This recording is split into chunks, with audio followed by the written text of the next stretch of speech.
12 எப்ப தண்ணிய குடுங்கப்பா ஆட்டுக்கு தவிச்சு போயிட்டு போடுங்க. யாரோட போட்டியில யார் ஆட்டை இறக்குறீங்க? என் கூட மோதிரத்துக்கு எவ்வளவு தகுதி இருக்கு? முதல்ல அந்த ஆட்டை வெளியேத்துங்கடா முட்டப்ப.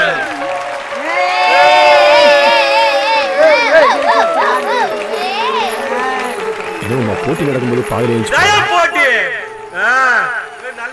என்ன தம்பி, போட்டி முடியறதுக்கு முன்னாடியே கிளம்பிட்டு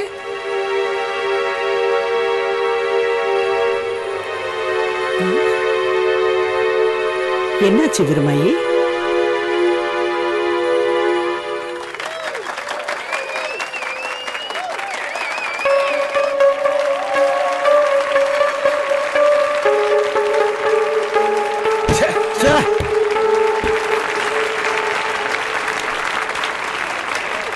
டேய் அப்பா எங்கடா காணா? டேய் நம்ம அப்பனை வெள்ள பாண்டி தேவனும் அவங்க அண்ணன் தாண்டா தேவனும் நல்லா ஏமாத்திட்டாங்கடா. சும்மா கூடாதுடா. வாங்கடா போவோம்.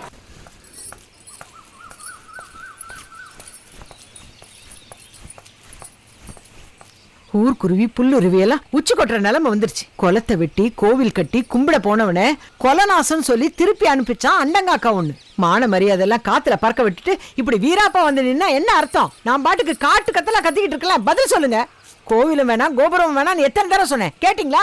இப்ப என்னாச்சு பாத்தீங்கல்ல? ஏய் இப்ப என்னங்கிற? யாருக்கிட்ட தோத்த? என் தம்பி கிட்ட தானே தோத்தேன். இந்த வருஷம் இல்லைன்னா அடுத்த வருஷம் ஜெயிச்சுட்டு போறோம். இதுக்கு போய் கத்திக்கிட்டு இருக்க? அண்ணன் தம்பி கிட்ட தோக்குறதெல்லாம் தோல்வி கிடையாதுரே. நாணயத்தை சுண்டி போட்டா ஒண்ணு தலை இல்ல பூ. எப்ப பார்த்தாலும் தலையே விழாது. வெற்றியும் தோல்வியும் மாறி மாறி தானே வரும். இது இந்த விஞ்ஞானமும் வியாக்கியானமும் பேசுறதுக்கு வேணா நல்லா இருக்குங்க. போட்டியில கலந்துக்கணும் முடிவெடுத்திருந்தா 1 மாசத்துக்கு முன்னாடியே அந்த வெள்ளப்பாண்டி தேவன் நம்ம கிட்ட சொல்லி இருக்கணும்ல. ஏன் சொல்லல? சொல்லாம திடீர்னு அவன் ஆட்டை இறக்குனானே, அதுக்கு என்ன அர்த்தம்? அவன் ஆசையெல்லாம் நாம கட்டி வச்சிருக்க கோவில் மேலயும் வீட்டு மேலயும் சொத்து மேலயும் தாங்க. அதான் நம்மளை அவமானப்படுத்தணுங்கிறதுக்காக கடைசி நேரத்தில் களத்துல ஆட்டை இறக்கிருக்கான்.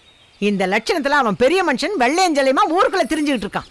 ஏடுபட்ட சிரிக்கு பயப்புள்ள அதிகமா பேசுன சங்க அறுத்துற வண்டி. பாருங்க.